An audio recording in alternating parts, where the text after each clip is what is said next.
Hi again, everybody. Welcome to Sabres to the Future. This is the video, if you're new here, that talks about our pipeline and the players yet to don the Sabres jersey as a Buffalo Sabre. And guys, I titled this one Scary Deep because there's a rumor going around that Buffalo has like the 5th or 6th best prospect pool in hockey now. Like, it just tells me how some of these channels just really don't pay attention and just put teams they like. And I'm going to show you a picture, guys, because this is proof I'm right. Here it comes. Yep. What do you think of that, guys? Doesn't it look like a future Stanley Cup thing? Or a game in a Stanley Cup Finals in the future?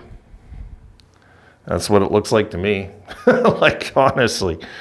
That's a scary picture, guys. That's what we have. Some of what we have. This is how deep we are. So please, you know, these folks that think that the Sabres don't have to be excited anymore, or that we've kind of capped out all our big talent that we have on our team right now. And no, there's a lot coming our way. Oh, I don't need these. So, guys, the prospect pool is still deep. I still believe it's the tops. I just do. And, you know, I think it's as deep as it's ever been right now, this moment. So I don't see how, you know, maybe because Devin Levi's not part of it anymore, because I don't count Devin Levi as a prospect no more. I don't count Peterka, Quinn. I don't count. These guys are on the Sabres, guys. Let's not pretend they're prospects anymore. They're not. These are guys that are not on the Sabres that are prospects. These are guys that are most likely, all 5 of them, sorry guys, are headed as a Buffalo Sabre eventually. There's just 5 of them right there. I mean, I'm not counting like Oslin and Nadeau and Kisakov, just to rattle off a few. There's possibles, and then there's other possibles down the line too. You know, Cedarquist comes to name. Like, there's so much depth now that we can literally, if the NHL were desperate and needed to slap together another team to keep the league alive, let's say, the first people they probably call is Buffalo for their prospects and say, listen, we need to keep the league going or else the league has to fold, and we need your prospects right now because we need this other team to make it work. That's how I feel about our prospects. So I was talking to my buddy yesterday on the phone, guys, and he's a Montreal fan. And the things they say out here, Montreal fans out here are convinced, okay, that they have the best prospect pool. Their prospect pool isn't as deep as they're saying. It's not. It's not bad, you know. I mean, look, they're recovering from a mess called Bergevin. And Bergevin really kind of screwed up this team. He put out some atrocious contracts. Gallagher comes to mind. That's just one. You know, the Carey Price contract's a joke. It's ridiculous. And people say, yeah, but he's not playing no more. Still, he signed him to $10.5 million a year with the intention of paying it. You know, what if all of a sudden, like, Carey Price says, I can play? Then they're screwed. They have no money. If you look at Montreal, they're horrible at managing their money, guys. I've had Sabres fans before tell me, no, they're not. Go look again, please. Look again and count the Carey Price. Don't pretend you don't count Carey Price because he's mentally going through things or whatever it is. You know, using the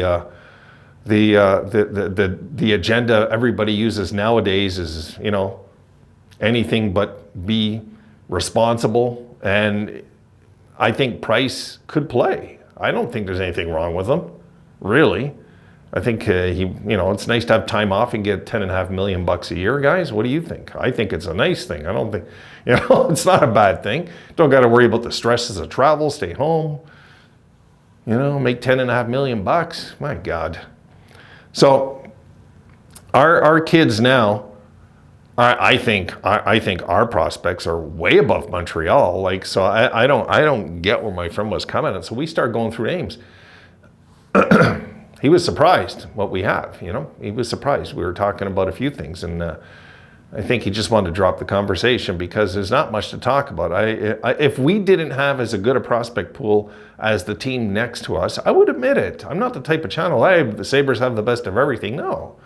No. If the Sabres didn't have a prospect pool as good as they have right now, I'd be the first one to say, well, prospect, it's served its purpose. I mean, we always will have prospects. Will we ever be that deep again? Might be quite a while before we are. But I think we're right now at the height of our depth and prospects. Right now. Now. I think we're deeper than what we once were. Right now. This is really scary what's going on. Because good players keep falling on our lap, guys. We got like a guy that should have been drafted like 4th overall this year at 13. We got lucky. See, we got paid off, guys, for not tanking. You see how it works? We got paid off. We got rewarded for trying our best all year and not worrying about who we're going to get in the draft, not worrying about the Bedard sweepstakes. We didn't worry about any of that. We went about business, and even down the stretch, I was looking at the Bedard thing down the stretch, you might recall. I was looking at it, but I didn't give up either. There was no point giving up when you're in the race. There's no point, because you could win out 7-8 games in a row. I've seen it happen. It could happen. And what did we finish? Like, it was something like 7-2-1 or something. I don't know the exact number, but it was pretty good, And it wasn't until we lost to New Jersey that we knew our fate was sealed finally. And then we won out our last 2 games even after that. So guys, there's a lot to be proud of with this team. There's a lot to feel good about with this team. There's a winning culture in that dressing room now. It's only going to get bigger. I mean, with pictures like I just showed you there, tell me that the Sabres are not in good hands in the future when you just see those names, just those names. And I think some of those guys will be Sabres this year, and some will be next year. Because we have to wean out guys. We have to wean out guys like Okposo. We have no choice. If you're going to keep guys on a team that don't produce like they used to, okay, and are slow in a fast league, you're going to pay the price eventually. You will. And the truth is, Okposo is probably in his last year of his career, I would say. Or else they would have signed him to a 2-year deal. I think he's in his last year. I think Gergensen's also might just go unrestricted next year to somebody else, because we have to open these spots. We're too deep. We're too deep to hold these guys back. That's wrong. That is not the right way to run things. If Adams does that next year, I'll say no. We just wasted a year of opportunity in my books at that point. Don't build up this team because you want to ask his to the older guys down there. No, that's not the way to win a title. You just can't do it that way. You have to have players, if they're in their 30s, playing like they're playing in their late 20s. Not guys that look like they're in their mid-30s. So I'm going to be really watching Okposo this year. And if you guys think we have to give up a roster spot for the dressing room, then how weak is our dressing room, guys? We don't have any other leaderships, what you're saying? Because I just don't see Okposo and Gergensen as needs for this team right now. I just don't see it. No, I've watched the team too long. I know better. No. What we need right now is to get these young kids as quick as possible NHL experience under their belts when they're ready. And we know Kulik is.